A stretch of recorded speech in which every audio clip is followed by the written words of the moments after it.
melalui program BIPA ini? Manfaat apa yang bisa didapatkan Indonesia gitu? Ini nyontek ini, Profesor kan boleh ya nyontek ya. Jadi bahasa Indonesia akan dijadikan sebagai bahasa ilmiah internasional.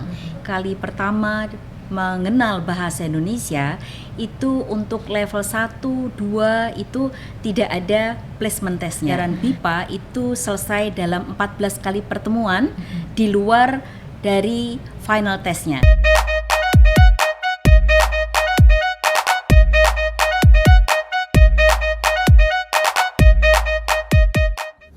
Halo kalian, bagaimana kabarnya?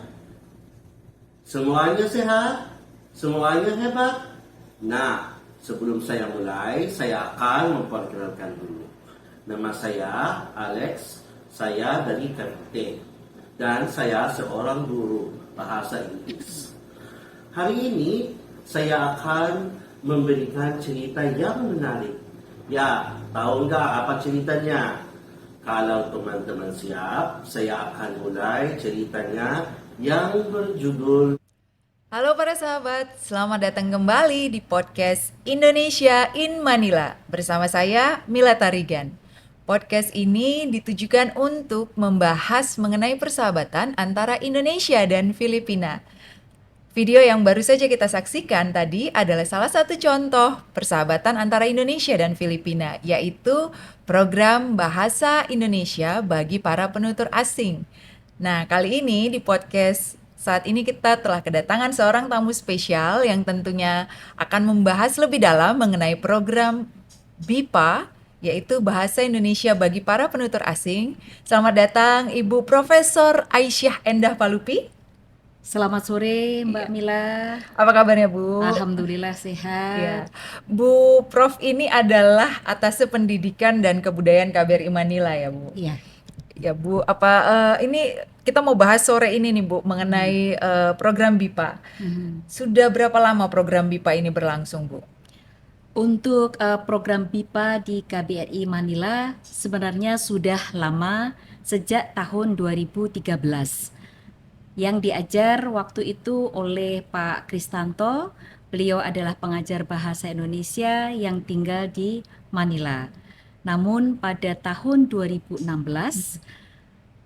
telah ada supporting dari Badan Pengembangan dan Pembinaan Bahasa Indonesia dari Kemdikbudristek untuk mengirimkan guru-guru BIPA ke berbagai negara dalam menunjang atau mengajar program BIPA tersebut, Mbak Mila. Iya. Ya, Dan program BIPA itu ada levelnya atau tingkatannya ya Bu ya? ada. Oke. Jadi program BIPA itu ada 7 level. Kami mengkategorikan oleh BIPA dikategorikan level 1 sampai dengan level 3 itu masuk di dalam kategori basic. Kemudian level 3, level 4 dan level 5 itu adalah kategori intermediate, kemudian level 6 dan 7 itu adalah advance. Gitu. Tapi apakah untuk mendaftar sebagai peserta BIPA nih Bu, siapa tahu para sahabat podcast juga ada yang tertarik ya untuk mengikuti program ini. Apakah ada batas usianya Bu?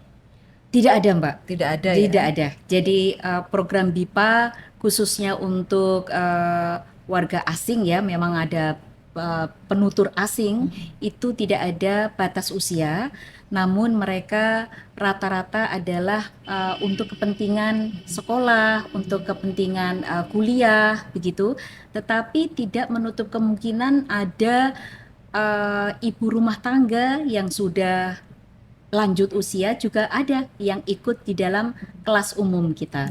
Jadi tidak ada batas usia. Oke. Iya. Jadi persyaratannya apa Bu kalau mau mendaftar sebagai peserta BIPA itu? Tidak ada persyaratan. Tidak ada ya? Tidak ada persyaratan, Mbak Mila. Siapapun yang ingin belajar bahasa Indonesia tentu bisa mendaftar sebagai peserta BIPA, cuma mungkin levelnya ya Bu ya, Betul yang sekali. berbeda ya. Betul sekali. Kalau untuk menentukan level itu ada ujiannya begitu ya Bu, semacam placement test atau tidak? Kalau untuk tingkat pemula, kalau mereka masih belajar sebagai awal kali pertama mengenal bahasa Indonesia, itu untuk level 1, 2 itu tidak ada placement testnya.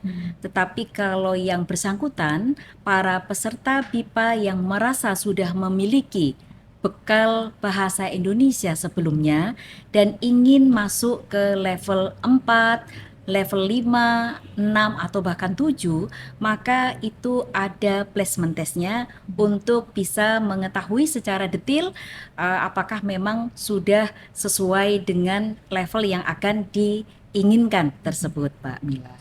Oh, jadi sekarang sedang berlangsung ya, Bu ya. Ini kan dari tanggal 29 Mei sampai 11 Juni itu sudah terjadi proses pendaftaran ya. Betul sekali. Ada kelas yang sedang berlangsung saat ini ya, berarti ya, Bu ya. Ada yang berlangsung, tetapi ini untuk pembukaan batch 2, Mbak Mila. Oh. Kita membuka batch 2, masih ada waktu sampai kita tutup tanggal 15 Juni. Itu adalah konfirmasi untuk mengikuti kelas-kelas yang kita telah buka.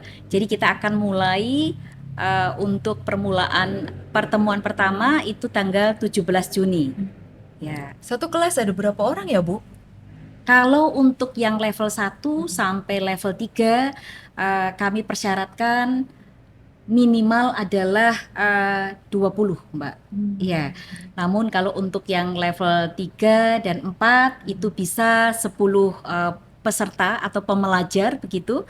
Tetapi kalau untuk yang level advance 5, 6, 7 begitu, itu bisa minimal 5 karena untuk mencapai sampai level itu tentu tidak mudah dan tidak banyak sekali peserta yang bisa sampai di jenjang itu, Mbak Mila. Untuk satu level, Bu, itu butuh berapa lama untuk bisa lulus gitu kira-kira? Pada umumnya kalau kelas umum kita menggunakan waktu 1 kali pertemuan itu dalam 1 minggu. Jadi pembelajaran atau materi pembelajaran BIPA itu selesai dalam 14 kali pertemuan di luar dari final testnya, di luar dari ujian akhirnya. Nah itu kadang-kadang ada tambahan dari para guru BIPA untuk bisa memberikan tambahan mengenai kuliner Indonesia, kemudian mengenai adat istiadat perkawinan Indonesia dan tempat-tempat pariwisata dan seterusnya begitu. Tetapi secara umum dapat diselesaikan setiap level itu 14 kali pertemuan dan setiap kali pertemuan itu ada 2 jam. Untuk setiap kali pertemuan. Jadi kalau untuk kelas umum kita para guru biasanya menjadwalkan hanya 1 kali dalam 1 minggu, Mbak Mila. Ya. Ya. Jadi kalau sudah mendapatkan sertifikat, apakah itu nanti tentunya bisa digunakan sebagai modal untuk mencari kerja di Indonesia? Apakah bisa gitu, Bu? Kira-kira gimana, Bu? Kalau sebagai persyaratan untuk mencari kerja tentu belum bisa. Tetapi paling tidak dengan sertifikat itu bisa menjadi suatu bukti dia sudah pernah belajar sampai pada level berapa, sehingga nanti kalau mau melanjutkan lagi ke level berikutnya itu para guru bisa melihat dari sertifikat yang diperlukan. Namun kalau untuk persyaratan dalam bekerja, ada beberapa perusahaan kita baru akan berkoordinasi ya melalui Badan Bahasa itu bahwa ada perusahaan yang mensyaratkan untuk tenaga asing yang bekerja di Indonesia membuktikan dalam bentuk sertifikat UKBI, Uji Kompetensi Bahasa Indonesia. Itu selain dari sertifikat ya? Iya, Ada ujiannya lagi berarti. Betul. Oke. Jadi ada seperti kalau mahasiswa Indonesia akan studi di negara di luar negeri itu ada seperti TOEFL-nya begitu, Mbak Mila. Seperti IELTS-nya gitu. Jadi ada sertifikat. skornya gitu ya, Bu? Betul Ya? sekali, ada skornya. Kalau untuk menjaring para peserta BIPA ini, Bu, di Filipina, kira-kira sulit nggak, Bu? Kalau kami di sini ada dua kategori kelas ya. Kita membuka kelas umum, tetapi juga ada kelas yang dibuka oleh universitas yang telah memasukkan bahasa Indonesia sebagai kurikulumnya Oh, sebenarnya. ada ya, Bu? Ada Mbak Iya, Mila, iya. bahkan ada beberapa universitas yang memiliki MOU dengan Adikbud karena mereka menginginkan ada sustainability, ketersediaan guru untuk mengajar sesuai dengan jam yang ada di kampusnya gitu. Tetapi yang tadi pertanyaannya apakah sulit atau tidak? Nah, ini dengan menggunakan medsos kami itu mereka sudah sedikit demi sedikit mengenal untuk bisa bagaimana caranya mendaftar melalui Facebook kantor Adikbud dan Instagram. Jadi secara online pendaftaran itu dimulai awal pandemi itu justru menarik peminat untuk belajar BIPA lebih banyak, Mbak Mila. Oh, jadi karena online ya? Karena online, jadi tidak harus datang ke KBRI atau datang ke suatu tempat untuk belajar secara luring. Jadi dengan pembelajaran secara daring justru meningkatkan minat warga negara Filipina untuk belajar bahasa Indonesia. Wah, berarti kemarin ketika pandemi itu justru pesertanya banyak dong ya, Bu? Karena Betul kan sekali. online ya. Betul sekali, Mbak Oh, Mila. oke. Iya. Jadi pernah ada program online yang diadakan di KBRI ketika Iya. pandemi waktu itu. Em, Kegiatannya apa aja, Bu? Waktu kalau online gitu apakah berbeda dengan kegiatan yang dilakukan secara fisik gitu, pertemuan fisik? Iya. Tentunya kan ada tantangan ya Iya, ketika betul. melakukan pertemuan kelas secara online itu pasti ada kegiatan-kegiatan yang harus disesuaikan begitu ya, Bu? Betul sekali.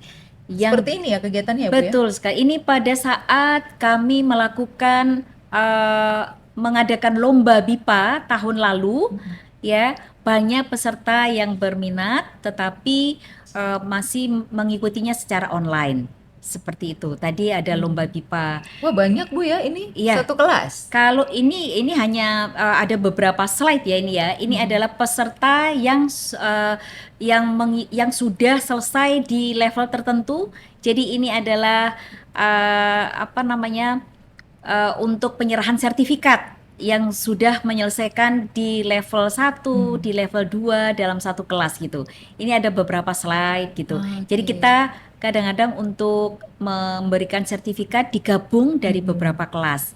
Nah, ini pada tahun lalu kita mengadakan lomba BIPA, ini para jurinya.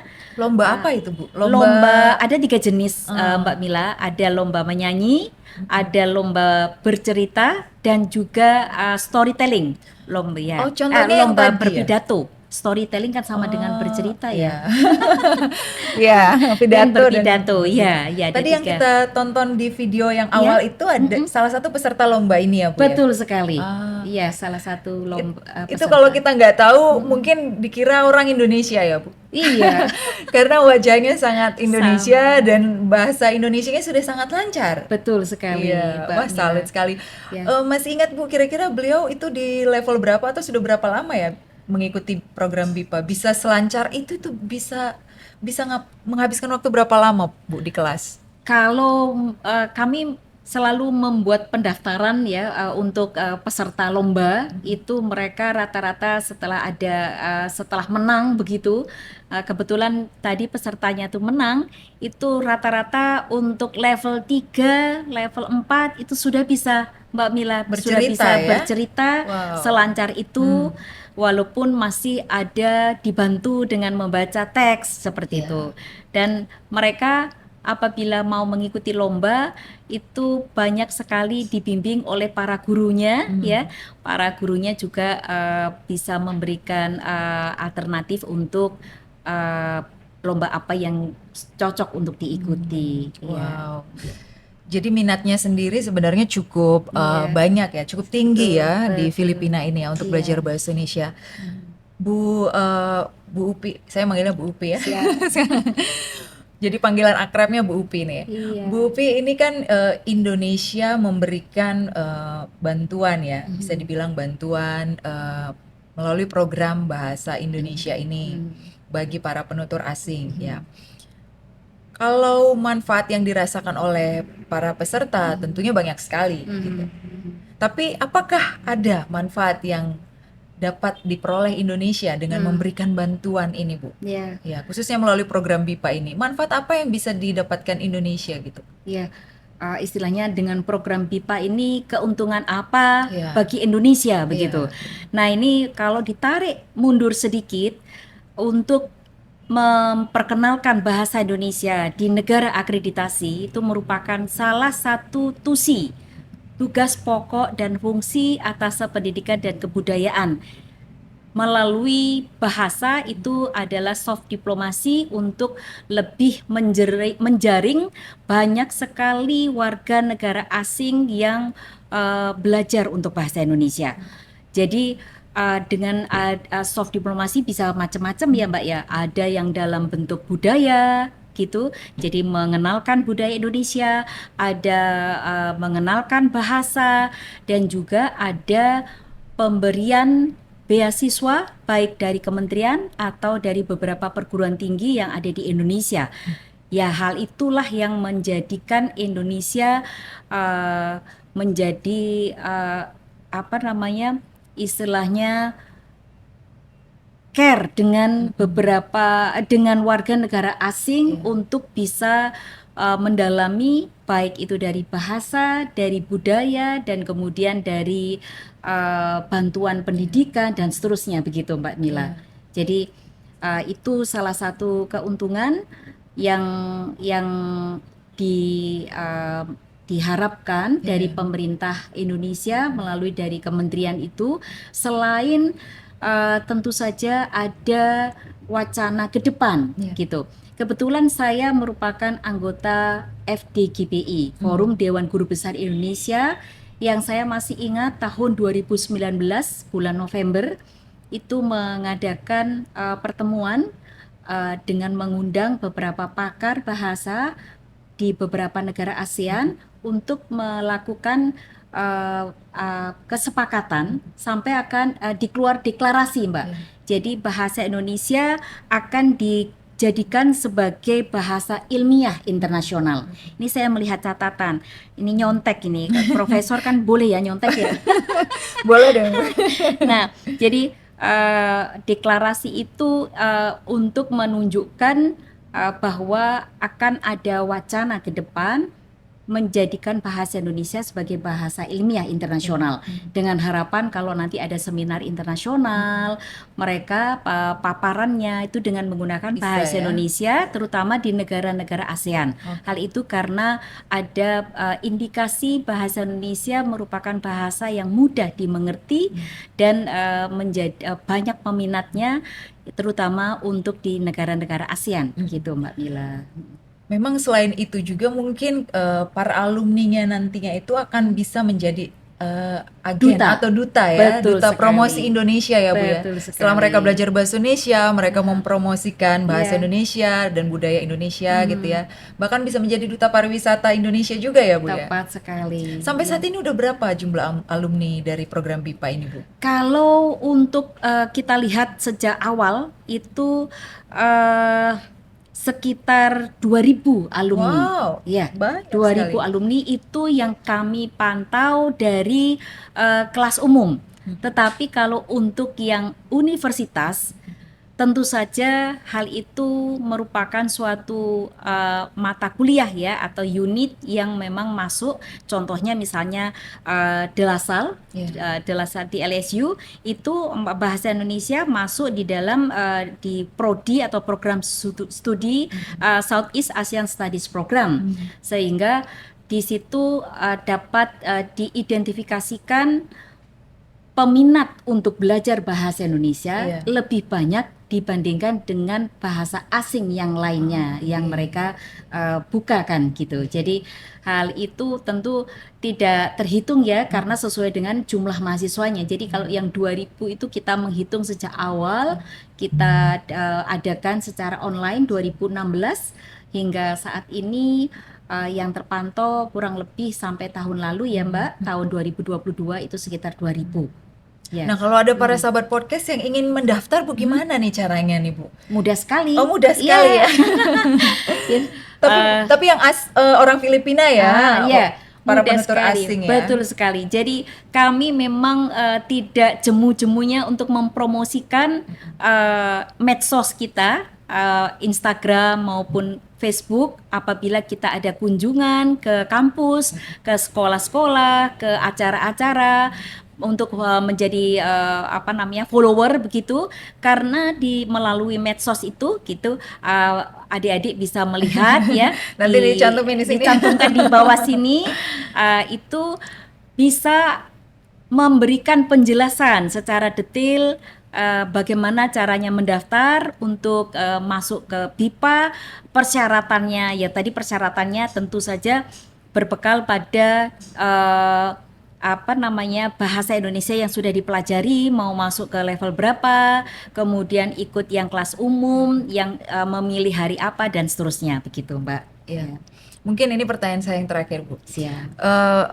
Bu Upi punya pesan-pesan untuk para peserta BIPA yang saat ini sedang menjalani program BIPA dan atau mungkin kepada alumni BIPA, Bu, yang sudah lulus mungkin. Apa pesan-pesannya, Bu?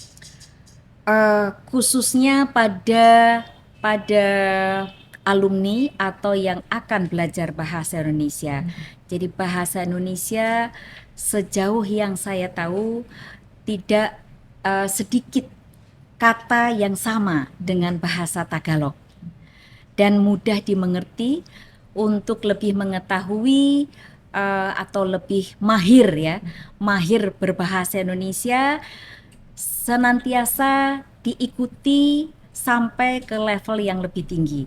Karena kalau sudah mahir berbahasa Indonesia, kesempatan untuk mendapatkan beasiswa, baik itu yang ditawarkan oleh kementerian atau yang ditawarkan oleh banyak sekali perguruan tinggi di Indonesia, karena program internasionalisasi sedang digalakkan oleh Mas Menteri.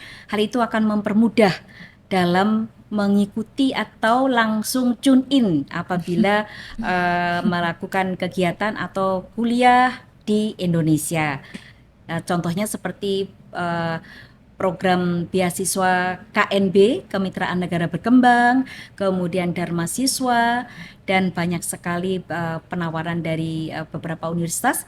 Hal itu membutuhkan belajar bahasa Indonesia bisa 1 semester, tapi bagi adik-adik yang sudah belajar bahasa Indonesia lebih awal akan lebih mudah dan cepat untuk bisa langsung tune in begitu ya.